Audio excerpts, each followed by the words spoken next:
So I've been a mind mapper since 2002. I feel like I have to admit that. It sounds like I'm in some sort of addiction. It has borderline on addiction for a number of years. Originally from Allentown, Pennsylvania, which isn't too far away from here, so it's good to be back in the Northeast. Graduated from Penn State. I currently live in Atlanta. Married with 2 young boys, and happy to say that mind mapping has infiltrated the Sodl household. Started with the mapping out the wedding, culminated with mapping out my wedding speech. There's a piece of paper I have my wedding speech on it. So I'm all in. From a career perspective, I spent a couple years in the hospitality industry working for Marriott, Ritz-Carlton. The last 16 years I've been in consulting, working for KPMG Consulting, Bearing Point, Deloitte, and now Navigator Management Partners.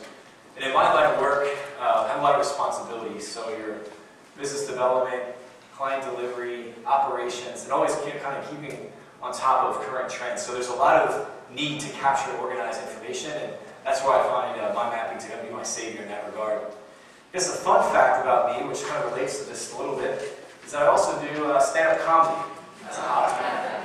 I actually, for the New Yorkers game, my very first stand-up comedy performance was in the Boston Comedy Club in Greenwich Village, which is no longer there. This is actually a picture of me at Gotham Comedy Club. And I can't say for sure whether I'm the only one laughing at my joke there or not, but I was having a good time. It was fun. But what I learned from a mind mapping application standpoint, so we're all talking about how we're using it, I wanted to touch on this a little bit. Is what I learned about developing jokes and just writing in general is you just need to write and start developing content. And actually, in the pocket of anytime I perform, in my pocket, you'll find like a little safety net like I have here, my mind map, just in case I forget what I need to talk about. So it was very helpful from a joke development standpoint, from a memorization standpoint, extremely helpful. I don't think I've ever, a little out of practice, so Liam, I think you're going to hold a humor card today, but I'll try to make it as entertaining as I possibly can throughout the presentation. I wanted to put this up here too. For me, when we're going through this exercise of like, what does mind mapping mean to you, and even picking out one of the pictures in the beginning, for me it's providing me with order and control and a sense of chaos. Even though a map like the one you see up here might look a little disorganized to the untrained eye. But this was actually the map that I put together to prepare for this presentation. So Liam said, okay, I thought it would be pretty interesting if you talk about your own journey and what that would look like. So I started mapping out some things. Didn't really know exactly where I was going, and you probably can't see it, but in the upper right of the paper is when I eventually kind of came to, okay, I need to kind of talk about this user to evangelist to user concept. So just kind of writing it out, it makes me feel good and getting everything out of my head. So for those of you who are just kind of starting your mind mapping journey, I know there are a few of you here today, that doesn't need to be as pretty as some of the maps that you've seen. It could be a little disorganized like this, but it's helpful just to get started. Okay. So my own life cycle, this is my own creation here. So I talk about starting out as a practitioner in 2002 and just really kind of understanding the concepts behind mind mapping and applying those in my own personal and professional life. And then, I guess, a self-anointed evangelist. So anyone who came in contact with me was hearing about mind mapping. I was mapping out projects, proposals. To make it current, I even one time, I real-time mapped, believe it or not, a presidential debate, real-time, just to practice. That's how crazy it was. But I was getting into it. Actually very helpful. Then I sort of slid back down to where I'm now, practitioner. How did I get there? I'm going to tell you. So I'm hoping I get back to the evangelist status soon. Okay. Practitioner. So all good things happen in New York, I guess. I was introduced to mind mapping when I was working on a project in New York. I was working with JP Chase.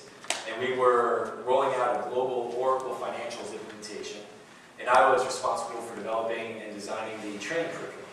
So the client I was working with at the time said, okay, let's map this out. I had no idea what he was talking about with mind mapping, but once we got into it, I really saw the value, and immediately I was hooked. So I didn't actually bring it up as a prop. I didn't think I had it in my bag. But we referenced the science behind mind mapping. I really got involved in reading the mind map book and other books by Tony Buzan just to really get interested in how the brain functions and why mind mapping kind of relates to how we think. And I actually do have a book in my book bag. It wasn't planned. Didn't bring it up here. I went so far as to buy these. I saw David has one. The big multicolored pens. I bought one of those to color code my notes. Probably one of the worst decisions I ever made as a project manager. I actually made my team provide their status in a different color for each person. Goldie's laughing. Yeah, I was crazy. It didn't work out well, as you can imagine, but I'm learning from my mistakes. Don't do that anymore. And then I know it was interesting in today's presentations. It seemed like everyone used a different tool. Xmind, MindMap, MindMeister, MindMap. I was first introduced to MindManager, so that's what I stick with. But when I first found out about MindJet and found out about MindManager, I thought this was like just adding fuel to the fire. And I envisioned this world where Microsoft Word didn't exist and we could communicate everything through MindMaps. And I still think we can get there, but it might be a little bit longer than I thought. But I was trying to integrate in everything I do. But you can imagine, or maybe it's hard to believe in a cynical way, that not everyone shared my enthusiasm. I remember I was all excited. I was working on a project. As an aside, which was really interesting, I'm going to get to a little bit. I've done a lot of work at the CDC, consulting work. And one of my former clients over there came to this conference unbeknownst to me. And we kind of mapped together, so it's really kind of interesting to see. But one of my clients who didn't get mind mapping, I put together a project plan, I gave it to her, all excited to show her what I did, how I synthesized all this information into this one page. And she looks at me and she says, "What am I supposed to do with this? I have no idea what you're trying to do here." So it's a little bit uphill climb. So I needed to kind of seek out, what I say, sane, like-minded individuals that didn't need so much convincing that mind mapping was going to change the world. So I needed to find who those people were. So I'm starting my evangelist training now. So I found Jamie Nast, who wrote Idea Mapping, and has a mapping workshop. So I took her workshop, I loved it, and I'm still staying in touch with Jamie today. This is where, working on a lot of projects with the CDC, I try to figure out how can I incorporate mind mapping into what I do, and mainly what I'm focused on is a management and technology consulting. So what I found is being able to integrate mapping into planning, into brainstorming sessions, into areas where we need to make decisions around goals and priorities, very useful for that. So I started to kind of gain traction, I guess, in terms of actually using mind mapping on projects and real life examples. At the time I was working for a consulting firm, Bearing Point, and I started to find, as Larry would probably have going, started to find pockets of people who had mind manager licenses or who were kind of talking about mind mapping, so I started to kind of gain a little bit of community interest within Bearing Point. And then I found Biggerplate.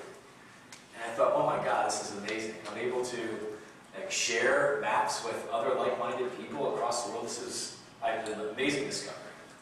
So here is my very first, and I'm not a serial poster like Roger and others, but this is my very first post to Biggerplate, ways to use Mind Manager. Look at the date. I know, and look at the day. So the date is August 17, 2008, and the day is a Sunday. Sunday. So that just tells you how passionate I am about mapping. While other people are out having fun and having a relaxing weekend, I'm developing my maps and posting them to Biggerplate. To each their own, I guess. But in addition just to sharing it, I thought what was really, really cool, and still is today, is to see how many people viewed it, how many people downloaded it. And I check all the time. I think as of yesterday, it was like 1,997 downloads. So maybe you, if you're on a laptop, can just go there and download it so I get to 2,000. That would make me feel but I think I had another one up there too. But it was kind of a revelation that, like Liam said, there's a larger community out there that is interested in mind mapping. So then the stars aligned, if you will, around the 2008-2009 time frame.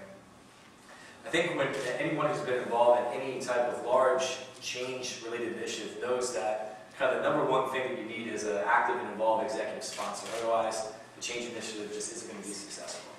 So within Bearing Point, the person who was leading our healthcare practice, which I was a part of, also turns out that he was a mind manager, evangelist, and enthusiastic about mind mapping as much as I was.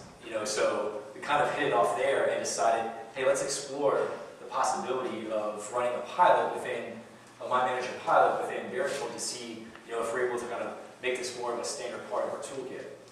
So in 2008, we worked with MindJet to develop the concept of this pilot. So it started out with 150 participants, and because it was being led by the person who leads our healthcare practice, somewhat willing participants, although there was some challenges along the way, but it was still nice. MindJet provided training.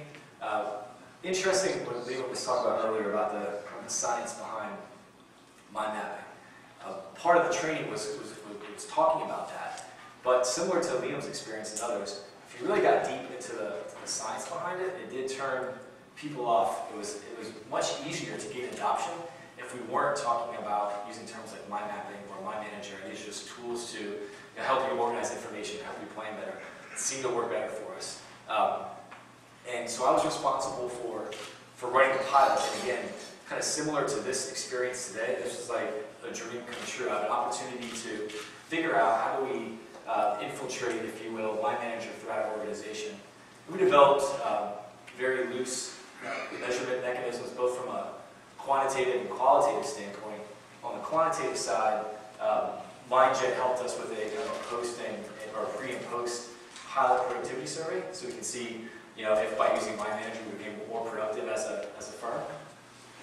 And then on the more qualitative side, how are we just thinking about how are we using Mind Manager to improve our delivery? How are we generating ideas? How are we using it to make meetings more effective? These are just some high-level questions that we had in mind. We developed communication channels, developed an internal wiki, a Mind Manager community of interest, and people started sharing stories around how they were using Mind Manager. And I think other people have said just the power of stories to communicate impact. And the other thing, I think this is, I know there's a workspace out there for MindJet, and I think MindMeister has this too from a cloud standpoint. But where people found value is being able to connect and share workspaces, so people in disparate locations could work on a map together, whereas in the past they had to fly to a central location to get it done. So those are some things that we saw to be very valuable. So just some of the stories that I think really ring true in terms of kind of what we've been talking about today around the value of mind mapping. So here are some of them.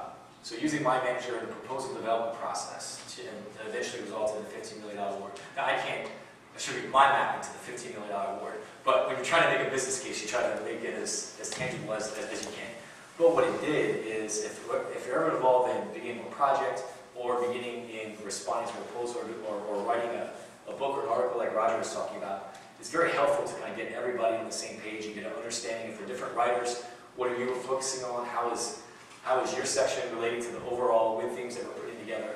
So that's how we use Mind Manager and still do today from a proposal development standpoint.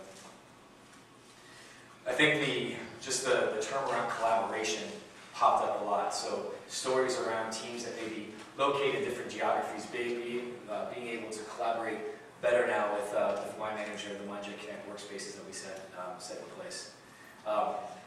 Really big in the project management community, so being able to develop work breakdown structures and talking with people like Jamie Nass and others, that's where I think we continue to see a lot of value, particularly for Mind Manager in particular. If you develop a map, you can export to Microsoft projects, so we found that to be very helpful when working with clients, getting out of the weeds, being able to see the big picture for multiple work streams was helpful.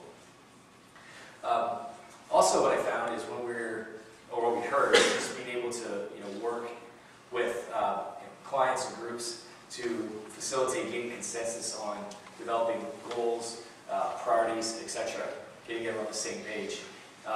Again, kind of in the project management realm, developing requirements, in this case for electronic medical record implementation.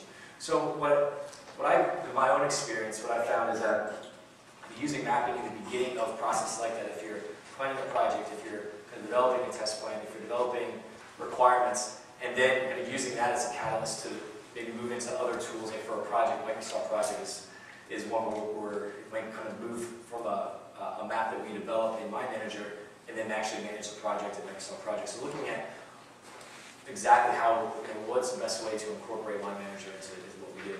And then just really one good qualitative or quantitative metric was that we saw that we increased our productivity by an overall 2 hours compared to where we were pre-pilot. So it kind of took all that information, the qualitative and quantitative information, to develop a business case that now the pilot was over, it's in September, what do we do now? So we put together a business case to put forward in front of the Chief Information Officer to allow us to work with MindJet and actually purchase licenses to continue the success we have in the pilot. Now at this time, bearing in point, we were going through some financial challenges, so we were eventually about to file Chapter 11. So finances were tight, so there was no guarantee by any means that this was going to be approved.